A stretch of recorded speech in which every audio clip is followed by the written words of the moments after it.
இந்துக்களுக்கு எதிராக செயல்படுவதாக திமுக அரசு மீது மத்திய உள்துறை அமைச்சர் அமித்ஷா அவதூறு பரப்பிவிட்டு சென்று இருப்பதாக முதலமைச்சர் ஸ்டாலின் தெரிவித்துள்ளார்.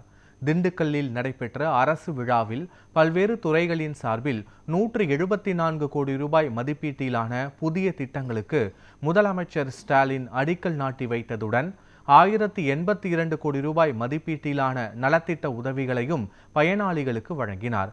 திண்டுக்கல் மாவட்டத்துக்கான 8 புதிய அறிவிப்புகளையும் வெளியிட்ட முதலமைச்சர் அரசு போக்குவரத்து கழகத்தின் சார்பில் புதிய வழித்தடங்களுக்கான பேருந்துகளையும் தொடங்கி வைத்தார். விழாவில் உரையாற்றிய முதலமைச்சர் ஸ்டாலின், தமிழகம் வந்த மத்திய உள்துறை அமைச்சர் அமித்ஷா இந்துக்களுக்கு எதிராக திமுக அரசு செயல்படுவதாக அவதூறு பரப்பிவிட்டு சென்று இருப்பதாக கண்டனம் தெரிவித்தார்.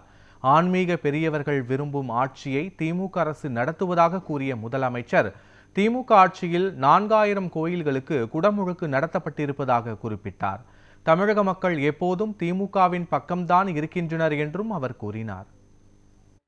நம்ம ஆட்சியில இந்து சமயம் சார்ந்து என்னென்ன செஞ்சிருக்கோம்னு ஒரு நாள் முழுக்க பேசுற அளவுக்கு சாதனைகள் பெரிய லிஸ்டே இருக்கு.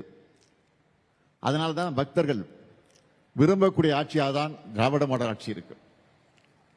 ஆன்மீக பெரியவர்கள் விரும்பும் ஆட்சியா இருக்கு.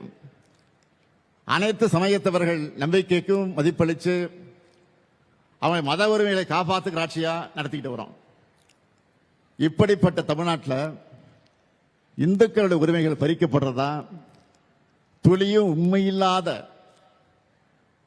குற்றச்சாட்டை உள்துறை அமைச்சர் சொல்வது அவருடைய பதவிக்கு கண்ணியம் அல்ல. உண்மையை சொல்லணும்னா, கலவரம் செய்யவும் குழப்பம் எடுத்தவும் நினைக்கிறவங்களோட எண்ணம் தான் தமிழ்நாட்டில் ஈடேறல. அது இனியும் நடக்காது, நடக்க விட மாட்டோம். இந்த ஸ்டாலின் இருக்கிற வரை அது நடக்கவே நடக்காது.